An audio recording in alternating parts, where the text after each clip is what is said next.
I'm Becky, and this is how to stencil hair like this. Here's what you'll need.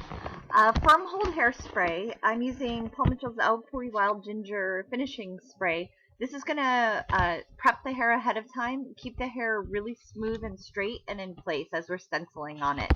You'll also need a soft hold hairspray. I'm using soft spray in this case, but for my photo shoot I used Super Clean Light, which worked really well. The soft hold spray is basically acting like a glue to keep the eyeshadow in place.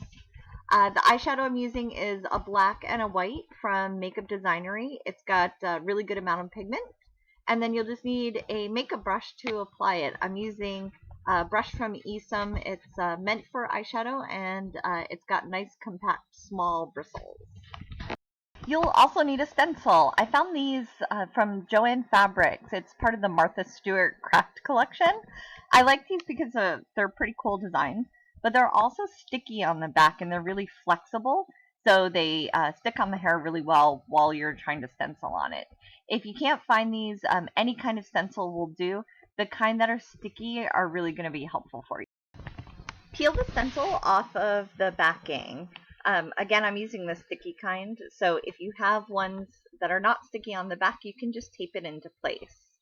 The goal here is to get the stencil completely stuck down to all of the hair so that it's not going to move as you start putting on the eyeshadow.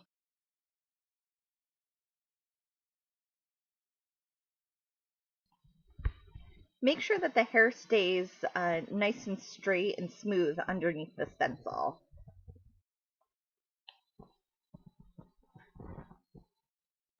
Now I'm spraying it with a little bit of soft spray, the light hold hairspray.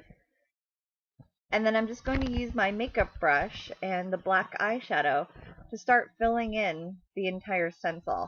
I want to make sure I've got really good coverage on the whole thing. I want every line to be just as dark as it should be. This is going to take a little while, so I put it in fast motion for your viewing pleasure.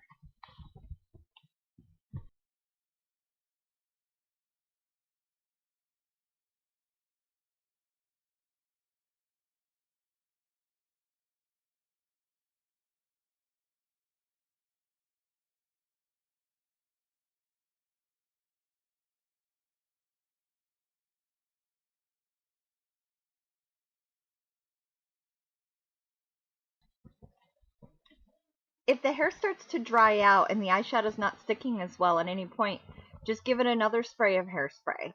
This is why we're using a light hold. If we put layer after layer of something that's stronger, it'll definitely start getting crunchy.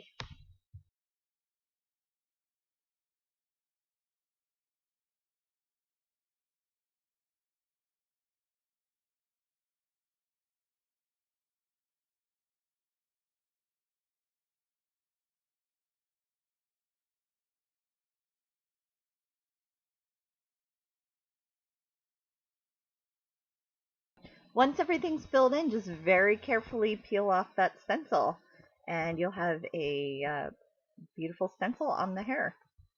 My hair in this example is kind of a medium shade.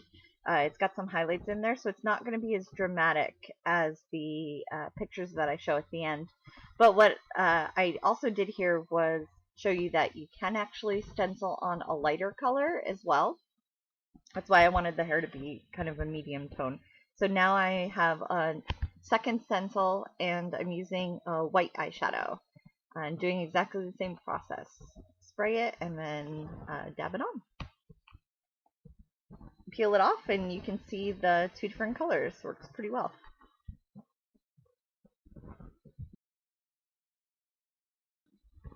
Here's some pictures from a recent photo shoot I did where I used the same technique. Enjoy!